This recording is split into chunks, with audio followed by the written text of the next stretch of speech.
How can a no answer be a good thing? Don't we always want to get to yes? Yes gets us where we want to go, right? Well, not so fast. So in today's video, Chris Voss helps us understand the use of no-oriented questions. We as humans are accustomed to saying no. No is safe for us. We have zero on the line when we say no. And it's like Chris Voss and his team have designed a way to flip the script to leverage no for powerful reasons, right? So there's 4 questions in this video. The first one is now a bad time to talk when you call somebody? The second one is this a ridiculous idea? The third one is, are you against? And the fourth one is, have you given up on? Those 4 questions, fantastic video. This is going to be great. So I had to listen to this more than one time because it's foreign thinking, but it will definitely help you on the job as a salesperson, as a business owner, as a side hustler, putting these 4 questions to work. So without further ado, here's Chris Voss.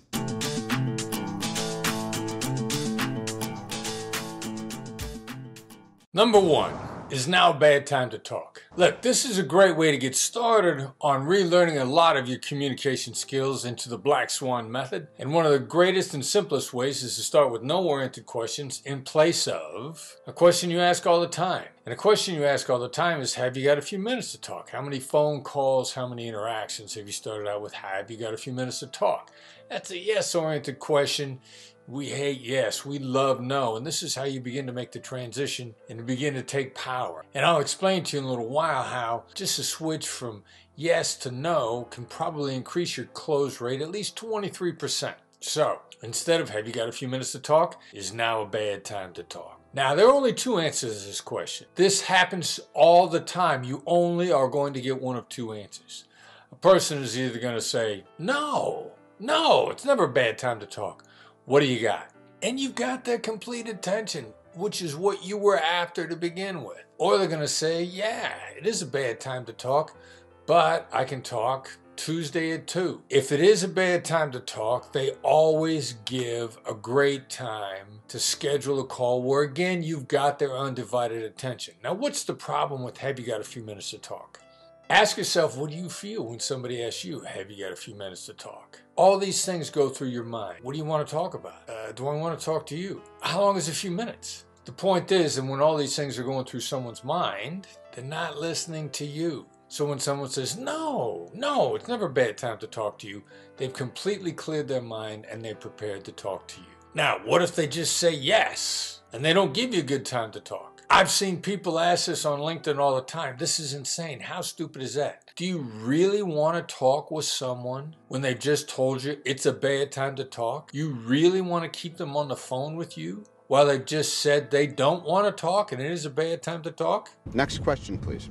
Is it a ridiculous idea? Now, we ask this instead of, is it a good idea? We ask this instead of, would you like to? What did she say? Is it a ridiculous idea? This is a question I use with Jack Welch to get him to agree to come and speak at the negotiation course I was teaching at the University of Southern California at the time. I go to a book signing. There are a long line of people in line trying to get Jack Welch to sign their book. I want to go and get Jack to speak at the class. They're hustling people through the line. They're doing everything they can to keep you from talking to Jack while you go through the line. And no questions, please. You've got maybe 30 seconds from the moment that you walk up to the moment they want you to walk away. I walk up to Jack Welch. He has no idea who I am. And I say, is it a ridiculous idea for you to come and speak at the negotiation course that I teach at USC? Now he looks up and to the left and he gets this hideous look on his face. And he looks furious. And he just freezes with this look on his face. I get horrified. I'm afraid I made him so angry he's had a stroke or something. He's getting ready to die. Finally, he looks down at me and says, this is my personal assistant's name. This is a Twitter account that we use to communicate with her. I will call her and tell her who you are. I think we're going to be in Los Angeles in the fall. If we are, we'll come in and speak at your course. This is one of the great things that a no-oriented question does. It triggers follow-on thought. While Jack was looking up and to the left, he was thinking through implementation details before he responded to me. This is one of the crazy things, the crazy advantages of no-oriented questions, which I use to my advantage. Number 3, are you against? We use this instead of are you in favor of? Would you like to do? Does this sound like a good idea?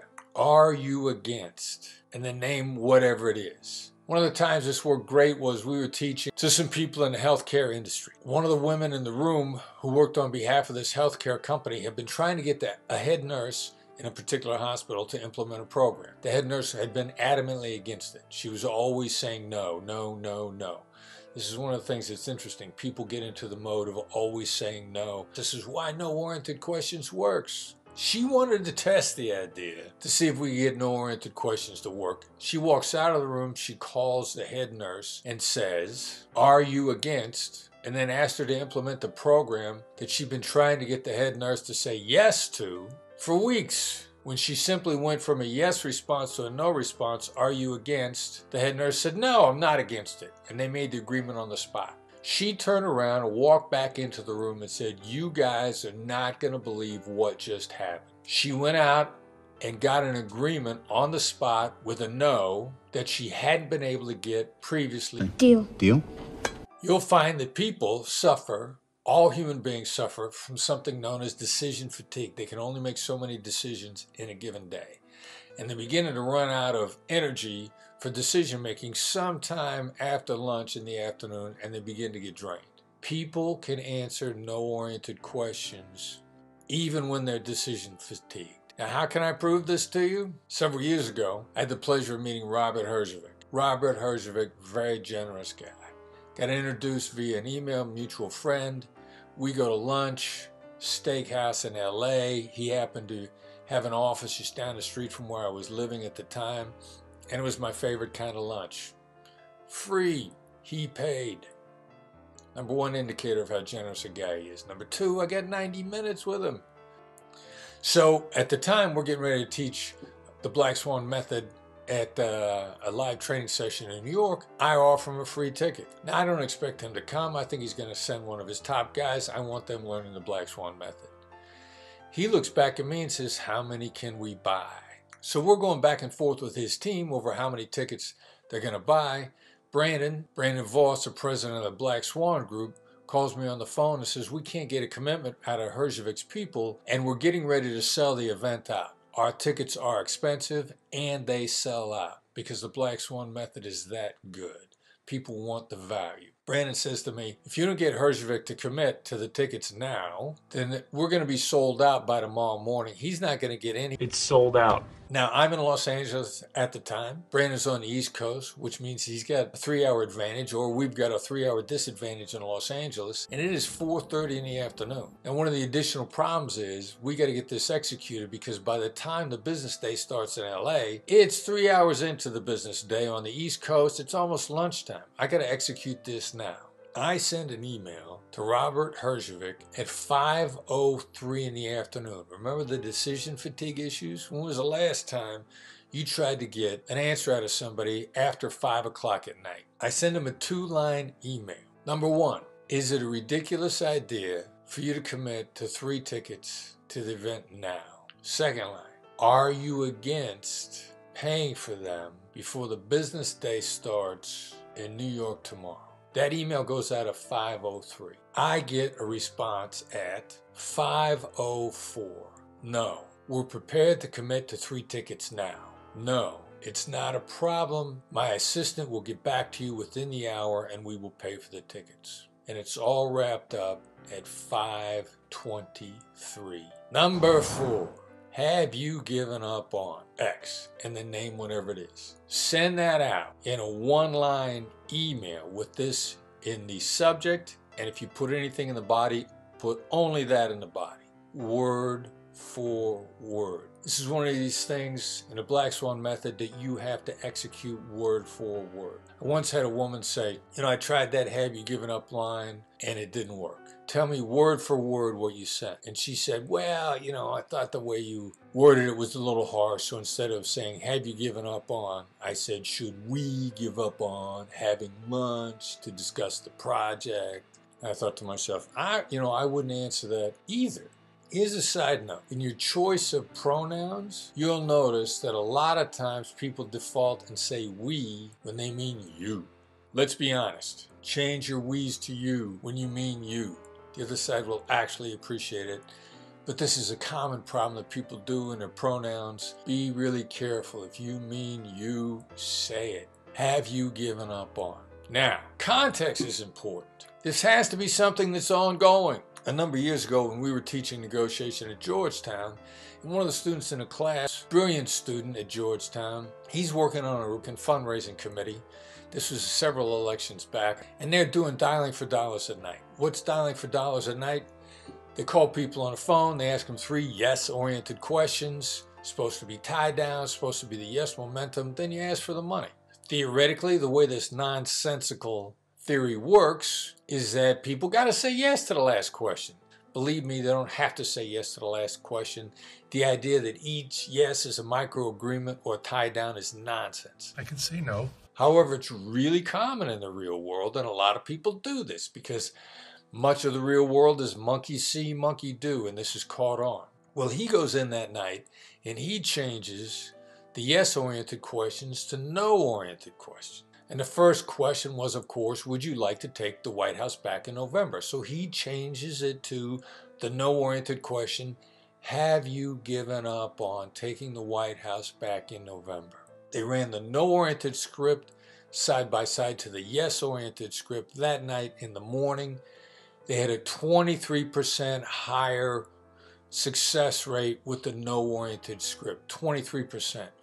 Have you given up on? It's got to be driven by something that someone has been working on. Here's something else that's important for you to remember in this.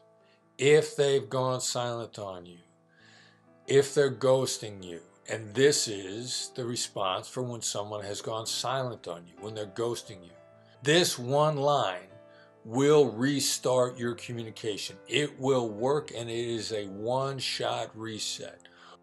You cannot go back to the same approach that you had that led up to them going silent on you, them ghosting you. You cannot. So don't go back to the communication system that you were using. Now, why did they ghost you? Because the communication was ineffective. People continue to communicate if it's effective, if it's working for them, if it's moving their agenda, if it's helping them get to their goals. So one of two things has happened in the midst of this communication. Number one, they've lost all power and influence on their side of the table. They're embarrassed to tell you about it. You have to take that into consideration. Number two, you're not listening. If you were listening to them, they'd still be in touch with you. If you were listening to them, you'd have heard the hints, you'd have perceived the signals that they were sending out to you about whatever the problems were, that they're losing power and influence in their company on their side of the table, or that you're not listening. The most likely thing for you to do after you've restarted the communication is to summarize the situation from their perspective. You want to reestablish productive communication. You want to establish rapport. You want to get them bonded back to you to continue to find out what's going on. You got to get a that's right out of them. Do a great summary. Summarize the communication from their perspective. Summarize the negatives. Stay away from your sales pitch. Stay away from your value proposition. Get a that's right out of them, and you will have fully reset the communication. So which of those 4 questions are you going to work on the most? I think the first one is the easiest to implement. The second one, probably they get progressively more difficult.